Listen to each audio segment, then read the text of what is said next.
వారై ఉన్నారు. అవునండి, యోనా గ్రంథం మనం చూస్తే అదే అదే అదే కనిపిస్తుందా? ఎప్పుడైతే వారు ఉపవాసం చేస్తున్నారో దేవుడు సహితము చేయునుద్దేశించిన కీడును చేయక వారి పక్షంగా కనికరాన్ని దేవుడు చూపించిన వారై ఉన్నారు.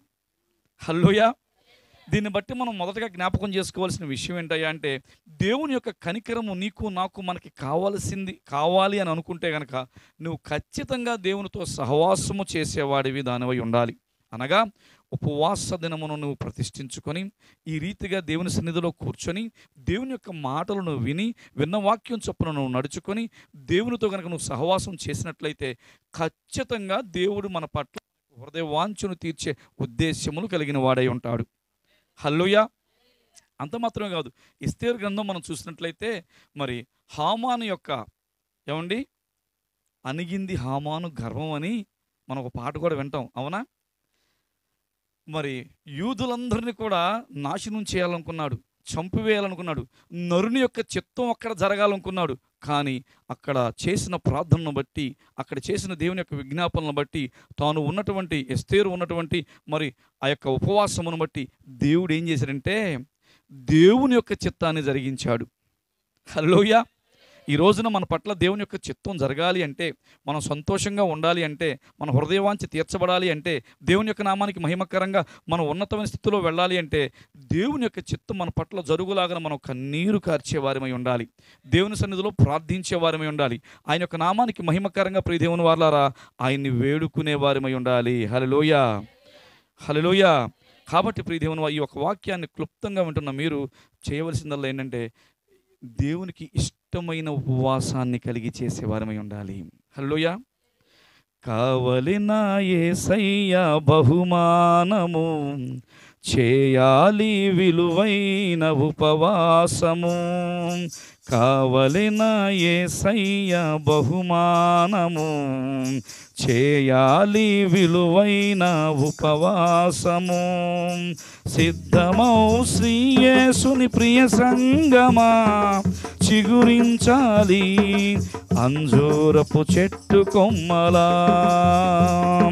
సిద్ధమౌ శ్రీ యేసుని ప్రియ సంగమా చిగురించాలి అంజూరపు చెట్టు కొమ్మలా. కావలిన యేసయ్య బహుమానము చేయాలి విలువైన ఉపవాసము. నినివే పట్టణము యెహోవా దృష్టికి ఘోరమాయను, పాపముతో నిండిపోయెను. సృష్టికర్త యెహోవా యోనాని దర్శించి నినివేకి పంపెను, కనికరమే చూపించెను. ఘనులేమి అల్పులేమి నినివే పట్టణపు రాజేమి, పిల్లలేమి పెద్దలేమి ఉపవాసము చేయగా ఆగింది యెహోవా శాపము, కురిసింది కరుణ వర్షము. ఆగింది యెహోవా శాపము, కురిసింది కరుణ వర్షము. కావలిన యేసయ్య బహుమానము చేయాలి విలువైన ఉపవాసము. హల్లెలూయా, హల్లెలూయా.